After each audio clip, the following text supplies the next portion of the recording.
నమస్తే అండి. Welcome to my YouTube channel. ఇది చాలా చిన్న స్టోరీ అండి. మీకు అందరికీ నచ్చుతుంది అనుకుంటున్నాను. స్టోరీ చిన్నదైనా మోరల్ బాగుంటుంది. ఒక ఊర్లో ఒక కాయగూరల బండిలో తోసుకుని వెళ్తారు కదండి. కాయగూరలన్నీ అమ్ముకునేవాడు. కాయగూరలు అమ్ముతారు కదా, అలా అతను బండి తోసుకుంటూ కాయగూరలు అమ్ముతూ ఉంటాడు. అంతలో ఒక ఆమె పిలిచింది, కాయగూరలన్నీ కొంటుంది, బేరం ఆడుతుంది. అతను ఏదో చెప్తాడు, ఇతను ఇవిడేమో ఏదో అడుగుతుంది. కాకపోతే అటు ఇటు వయోమీడియాగా కొన్ని కాయగూరలు ఒక 200కు 300కు ఆడుకుంటుంది. ఇంకా అలా ముందుగా వెళ్ళేసరికి ఇంకొక ఆవిడ పిలుస్తుంది. సరే అని అక్కడికి వెళ్తాడు. ఆవిడ కాయగూరలన్నీ కొనేసింది. ఆవిడ కూడా కొంచెం ఎక్కువ కొంటుంది. కొనిన తర్వాత ఆఖరిలో అడుగుతాడు కదా, కొసరు కొత్తిమీర కరివేపాకు అడుగుతారు కదండి. అలా కొంచెం కొత్తిమీర కరివేపాకు ఏమంటుంది.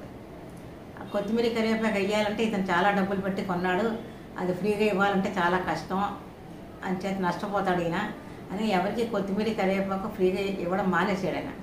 ఇవిడు అడిగేసరికి నేను ఇవ్వలేనమ్మా అంటాడు. అదే ఎందుకు ఇవ్వో, నేను ఇంత డబ్బులు పెట్టి కొన్నాను కదా, అందరూ ఇస్తారు, నువ్వు ఎందుకు ఇవ్వవు అని చెప్పంటాడు. అందరూ ఇస్తారంటే వాళ్ళకి ఇట్టుబడి అవుతుందేమోనమ్మా, నాకు మాత్రం అవ్వదు, నా దాన్ని మంచి క్వాలిటీ వెజిటేబుల్స్ ఉన్నవి నాకు ఇవ్వడం కుదరదమ్మా అని చెప్తాడు.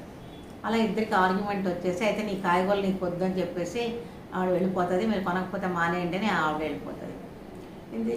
ఈ సందర్భంలో ఏంటంటే అక్కడ ఎదురుగుండా ఒక చెట్టు కింద ఒక ఆవు ఒక దూడ నుంచి ఉంటాయి. ఈయన ఏం చేశాడు, మంచి కాలీఫ్లవరు మంచి క్యాబేజీ తీసుకెళ్ళి ఆవుకు పెడతాడనమాట. ఆవు చక్కగా తింటూ ఉంటాయి. తింటున్నప్పుడు దూరం నుంచి ఒక ఆయన ఇదంతా గమనిస్తూ ఉంటాడు.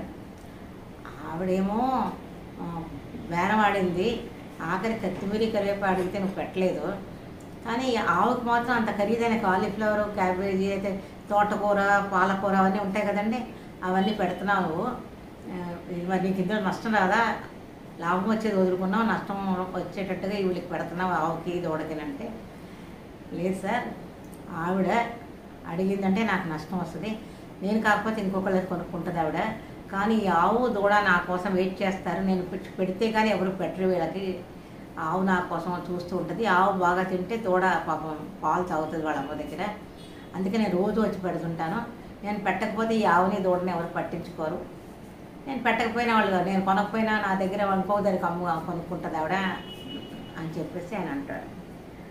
అనేసరికి ఈయన చాలా ఆశ్చర్యపోయి, కరెక్టే కానీ నువ్వు చెప్పింది తప్పుగా చేసేమో పాపం అంటే, లేదు సార్ నేను చేసింది కరెక్టే, ఎందుకంటే మూగజీవులు అడగడం కూడా చేత కాని జీవులు ఇవి, మనం పెట్టకపోతే ఎవరు పెడతారు సార్, నేను రోజు పెడతాను కాబట్టి నా కోసం ఎదురు చూస్తాయి అని చేతి నేను పెట్టాను సార్ అంటే. అది చూడండి, మనం అంటే ఇందులో మోరల్ ఏంటంటే, మూగజీవులకి మనం పెట్టకపోతే వాళ్ళకి ఎవరు పెట్టరు, మన అలవాటైన తర్వాత ఇప్పుడు ఈ కుక్క పిల్లలన్నా లేకపోతే ఈ ఆవులవన్నా మనం ఒక రొటీన్ అలవాటు చేసాం అనుకోండి, ఆ రోజు ఎదురు చూస్తుంటాయి, మన మనుషులు ఎలానే బ్రతికేస్తారో ఎలాగైనా కొనుక్కుంటారు, మన దగ్గర కాదు ఇంకో ఎవరిని కొనుక్కుంటారు. అందుకని మన అందరూ కలిసి మూగజీవులు ప్రేమించాలి, మూగజీవులు కని పెట్టాలని చెప్తూ ఉంటారు కదా, నాకు అప్పుడు ఈ కథ గుర్తొచ్చింది, మూగజీవులు పెడితే పాపం ఎదురు చూస్తూ ఉంటాయి కదా మూగజీవులు అని చెప్పేసి. ఇందులో కథ చిన్నదైనా మోరల్ ఉన్నది నాకు అనిపిస్తుంది. మీకేమనిపిస్తుందో మీరు చెప్పండి. మీకు కథ నచ్చితే లైక్ చేయండి, షేర్ చేయండి, మీకు కొత్త వాళ్ళైతే సబ్స్క్రైబ్ చేయండి. థ్యాంక్ యూ అండి.